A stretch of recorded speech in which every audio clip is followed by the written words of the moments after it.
Here in eastern Kenya, there's been little rain for the last 2 years, and with popular produce like maize failing, local farmers have had to look to crops that cope better in the arid conditions. Joyce Muthangya is one of the farmers who has seen her maize harvest dwindle. So now her crop of choice is the local cereal sorghum, which requires 3 times less water. In the past, we used to depend on maize in this area, but it is not growing anymore.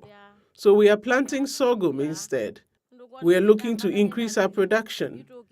Sorghum seems to work better both for selling and household consumption. Sorghum is not new to farmers here, but in recent years maize has been favoured, resulting in many old sorghum recipes being forgotten. With a return to growing sorghum, Joyce is bringing back traditional dishes.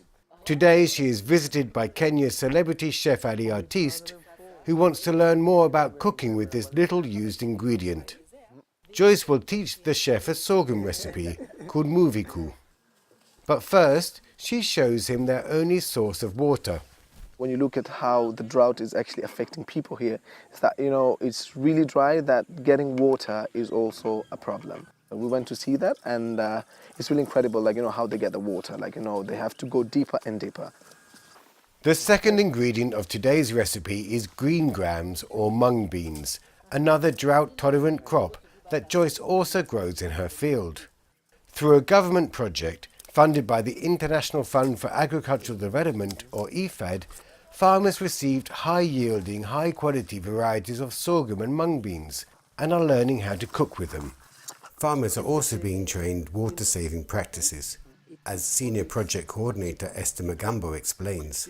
Employing practices like conservation agriculture so that not much water is lost at the farm.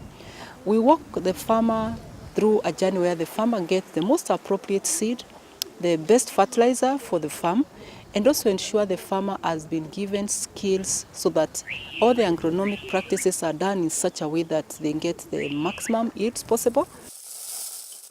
Back home, and the cooks get to work. So cool. Joyce has invited friends from her farmers group to help dehull the sorghum.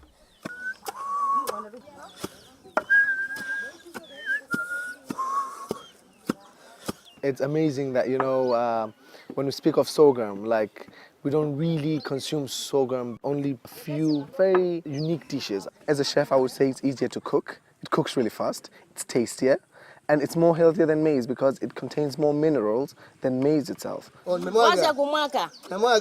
says I'm spilling it, I'm wasting it.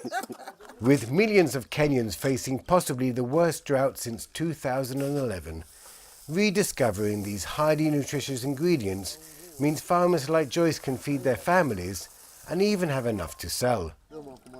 The sorghum is washed and boiled for 15 minutes.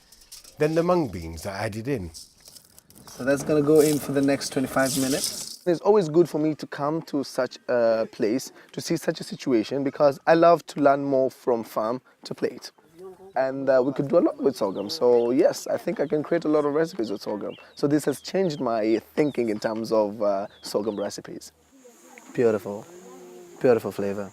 So far, 80,000 farmers like Joyce have learnt about more efficient farming practices through this 7-year program.